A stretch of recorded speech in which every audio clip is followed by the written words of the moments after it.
আমি ব্ৰহ্মপুৰী হয় আমি চৰাঞ্চলিক হায়াৰ ছেকেণ্ডাৰী ইত্যাদি খবৰৰ বিশেষ অনুষ্ঠান পলিটিকেল পডকাষ্ট। আজিৰ এই পলিটিকেল পডকাষ্টৰ জৰিয়তে বৰপেটা জিলাৰ চেঙ্গা সমষ্টিৰ এগৰাকী অন্যতম যুৱ নেতা তথা অসম প্ৰদেশ কংগ্ৰেছ কমিটিৰ সম্পাদক তথা অধিবক্তা ৰফিকুল ইছলামৰ লগত বাৰ্তালাপ কৰিব বিচাৰিম। তো আহক আমি বিশেষ এই পলিটিকেল পডকাষ্টটো আৰম্ভ কৰোঁ। পোনে পোনে তেখেতৰ সৈতে ফোনত সংযুক্ত হৈ কিছু বাৰ্তালাপ কৰিব বিচাৰিছোঁ। তো আহক আমি অনুষ্ঠানৰ মাজলৈ সোমাই যাওঁ। ইত্যাদি খবৰৰ পলিটিকেল পডকাষ্টলৈ দাদা আপোনাক স্বাগতম জনাইছোঁ। ধন্যবাদ।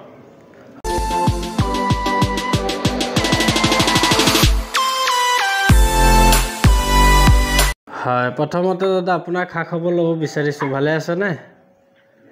ভালে আছো। ক'ত আপোনাৰ কেনেকুৱা? চলি আছে দাদা। ক'ত আছে বৰ্তমান? মই বৰ্তমান গুৱাহাটীত আছো। হয়, বৰ্তমান যিহেতু দেখিবলৈ পাইছোঁ সামাজিক মাধ্যমতে হওক বা বিভিন্ন ছেটেলাইট চেনেলতে হওক আৰু এডভোকেট ৰফিকুল ইছলাম বা চেঙ্গা সমষ্টিৰ এগৰাকী যুৱ নেতা হিচাপে পৰিচয় হৈছে। আপোনাৰ প্ৰথমতে ছাত্ৰ জীৱনত আহিব বিচাৰিম। শিক্ষা জীৱন ক'ৰ পৰা আৰম্ভ কৰি ক'ত সমাপ্ত কৰিছিলে? মইতো শিক্ষা জীৱন আমি ব্ৰহ্মপুত্ৰ চাপৰি হয় আমি চৰাঞ্চলিক হায়াৰ ছেকেণ্ডাৰী স্কুল বুলি এখন স্কুল আছিলে। হয় বৰ্তমানো ব্ৰহ্মপুত্ৰ চাপৰিতে আছে চৰত। হয় আৰু সেই চৰতে আমি আমাৰ জন্মগ্ৰহণ আৰু চৰঞ্চলতে আমাৰ দক্ষিণ দুজনী এমটি পুষ্টাজিয়া এইবোৰ অঞ্চলতে আমাৰ জন্ম হৈছিলে। আৰু সেই জন্মস্থানৰ পৰাই আহি তাতে আমি চৰাঞ্চলিক হায়াৰ ছেকেণ্ডাৰী স্কুলত আমি পঢ়িছোঁ। হয় M E school L P school আমি তাতে শিক্ষা লাভ কৰা, হায়াৰ ছেকেণ্ডাৰীও আমি তাতে পঢ়া।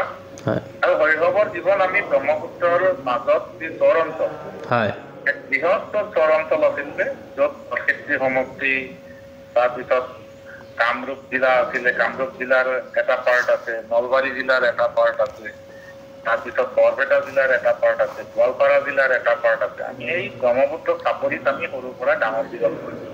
হয় আৰু তাতে আমাৰ শিক্ষা জীৱন আৰম্ভ হৈছিল। আৰু তাৰে পৰা শিক্ষা আমি হায়াৰ ছেকেণ্ডাৰী কমপ্লিট কৰি বৰপেটা মাধৱ চৌধুৰী মহাবিদ্যালয়ত আমি তাতে স্নাতক ডিগ্ৰীধাৰীৰ কাৰণে আমি তাতে পঢ়োঁ। আৰু মাধৱ এম চি কলেজত আমি বৰপেটাত মই 3 বছৰ BA তাতে পঢ়িছোঁ। তাৰে পৰা BA পাছ কৰি আহি গুৱাহাটীত আমি শিক্ষাগত অৰ্হতা বাকী যিখিনি ধৰা LLB MA মই গুৱাহাটীত পঢ়িছোঁ।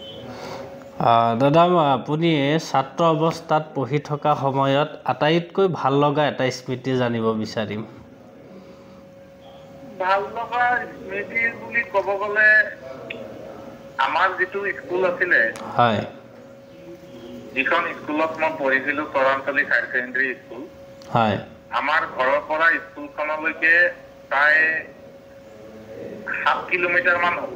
আচ্ছা 7 কিলোমিটাৰ আমি ডেইলি খোজকাঢ়ি গৈছোঁ। আচ্ছা আচ্ছা ৰাতিপুৱা ঘৰৰ পৰা আমি 8টা বজাত ওলাইছোঁ, হয় 9:15-20 মানত গৈ আমি পাইছোঁ। বাহ। মানে আমি ডেইলি খোজকাঢ়ি গৈছোঁ, ডেইলি খোজকাঢ়ি আহিছোঁ। তেতিয়া চাইকেল বা যাতায়াতত তেনেকুৱা কোনো ব্যৱস্থা নাছিলে? যাতায়াত মানে চৰ অঞ্চলত আপুনি গম পায়, তেতিয়া ৰাস্তা ঘাটো নাই। হয় বাৰিষা বতৰত আমি দুযোৰ ড্ৰেছ লৈ যাওঁ।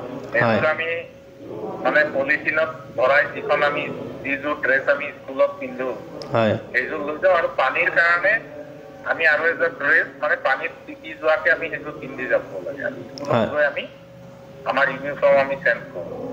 হয় বাকী তেতিয়া স্কুলত আৰু ৰাস্তা ঘাটেই নাই। চৰ অঞ্চলৰ কথাবোৰ আপোনালোকে গম পায়। নিশ্চয় আৰু নিশ্চয় সেই অঞ্চলসমূহত এতিয়াও দুৰ্গম অঞ্চল, এতিয়াও সেই অঞ্চলত ৰাস্তা ঘাট নাই, ইলেক্ট্ৰিচিটি নাই।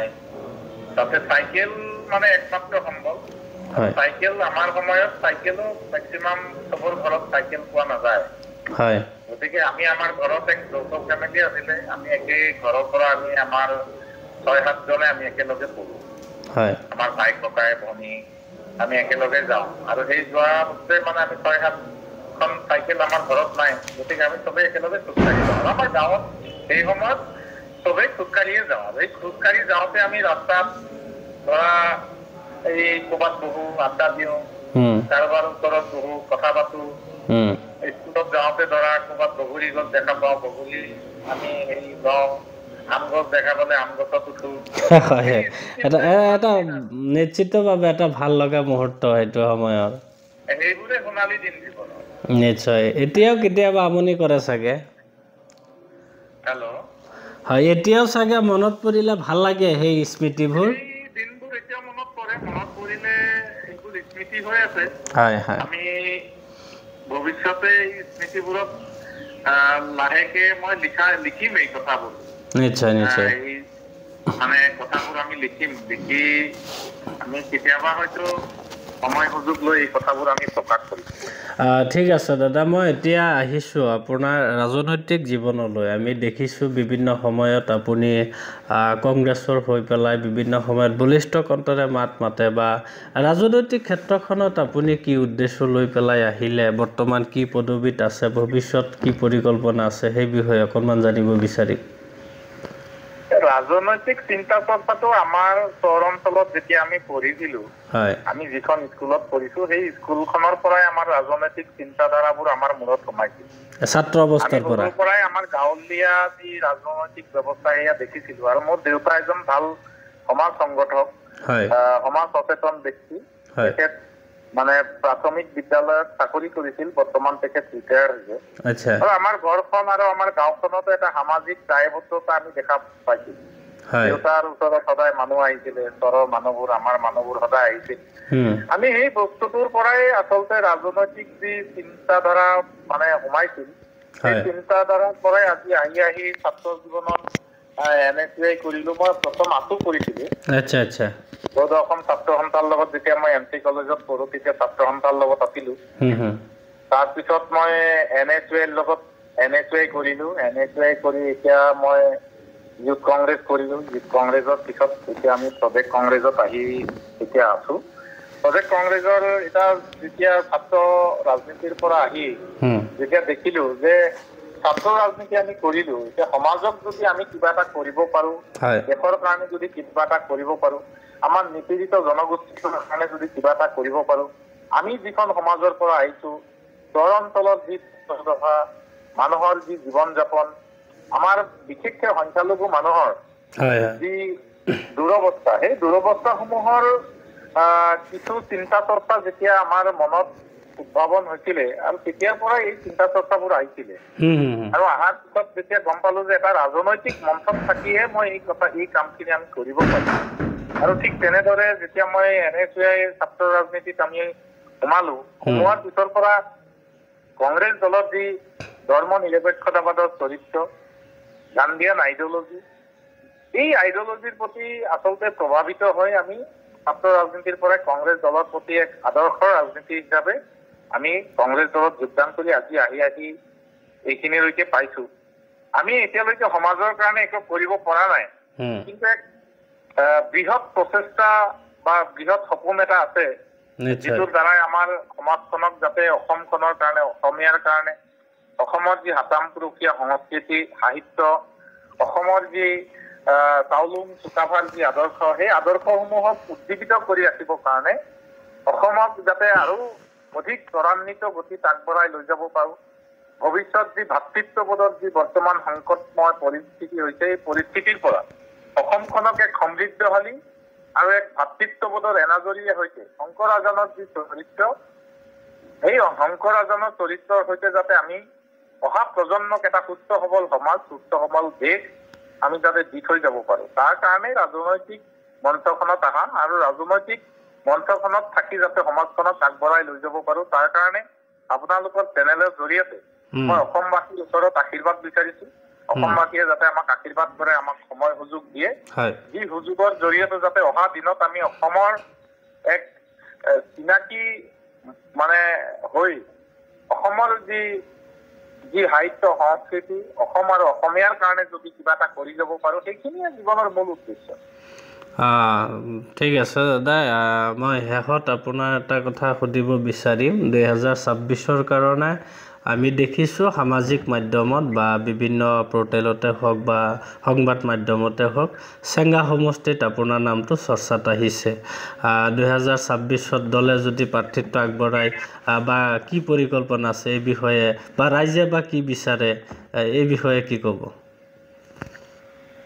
এতিয়া চেঙা সমষ্টিত যোৱা 4 বছৰে আমি লাগি আছো দলৰ সাংগঠনিক দলীয় কাম কাজৰ জৰিয়তে বা ৰাইজৰ মাজত ৰাইজৰ আজি বানপানীৰ সমস্যাই হওক ৰাইজৰ এতিয়া বানপানী যোৱাৰ পিছত এতিয়া আহিছে খৰালি বতৰ আমাৰ যি বিশেষকে চেঙা সমষ্টিৰ যি প্ৰধান সমস্যা বুলি যদি ক'ব যাওঁ গৰাখহনীয়া সমস্যা ৰাইজৰ যি দুখ দুৰ্দশা এইবোৰ আমি ষ্টুডিঅ'ত থাকিলে আমি গম নাপাওঁ গুৱাহাটীত থাকিলে আমি গম নাপাওঁ যেতিয়া আমি গাঁৱত যাওঁ তেতিয়া মানুহৰ অভাৱ অভিযোগ আজিৰ দিনতো য'ত ইলেক্ট্ৰিচিটি নাই এখন ভাল ৰাস্তা নাই ভাল এখন হস্পিটেল নাই ভাল এখন স্বাস্থ্যসন্মত এক পৰিৱেশ নাই গতিকে এনেকুৱা এটা দুৰ্গম অঞ্চলত আমি যোৱা 4 বছৰে ৰাইজৰ মাজত কাম কৰি আছো এতিয়ালৈকে আমি কৰি শেষ কৰিব পৰা নাই ৰাইজৰ মাজত সোমাই আমি এতিয়ালৈকে মানুহৰ মাজত চিনাকি হ'ব পৰা নাই কিন্তু যিমানখিনি পাৰিছো ৰাইজৰ মাজত থাকি ৰাইজক সেৱা কৰিবৰ কাৰণে চেষ্টা কৰিছো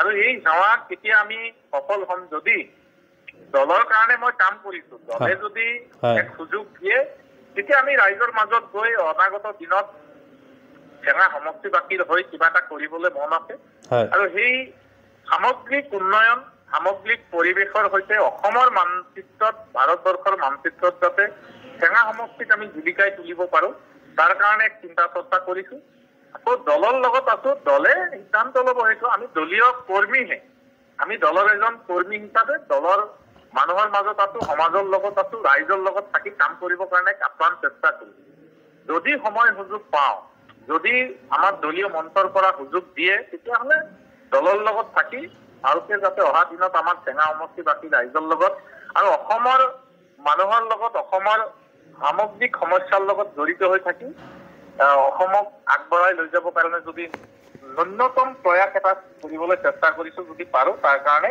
চিন্তা চৰ্চা কৰিছো নিশ্চিতভাৱে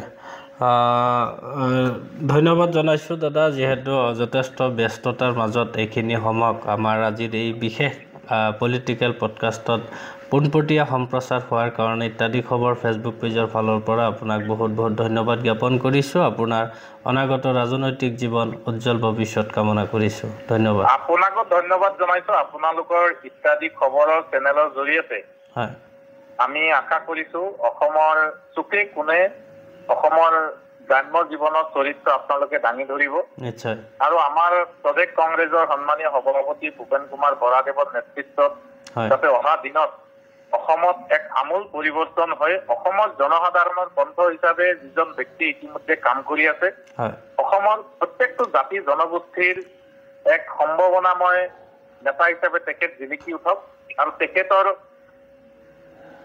সবল নেতৃত্বত যাতে অহা দিনত অসমত এক আমূল পৰিৱৰ্তনৰ দিশে কংগ্ৰেছ দলটোৰ উত্তৰণ ঘটে তাৰ কাৰণে আপোনালোকৰ চেনেলৰ জৰিয়তে আমি সমূহ অসমৰ ৰাইজক আমি আশীৰ্বাদ বিচাৰিছো আমাৰ দলটো আগবাঢ়ি যাওক অসম আগবাঢ়ি যাওক আৰু অসমীয়া আগবাঢ়ি যাওক এইখিনি কৈয়ে মই আপোনাক ধন্যবাদ জনাইছো এইখিনি কৈয়ে মই মোৰ আপোনাৰ পডকাষ্টৰ পৰা বিদায় লৈছো জয় অসম ধন্যবাদ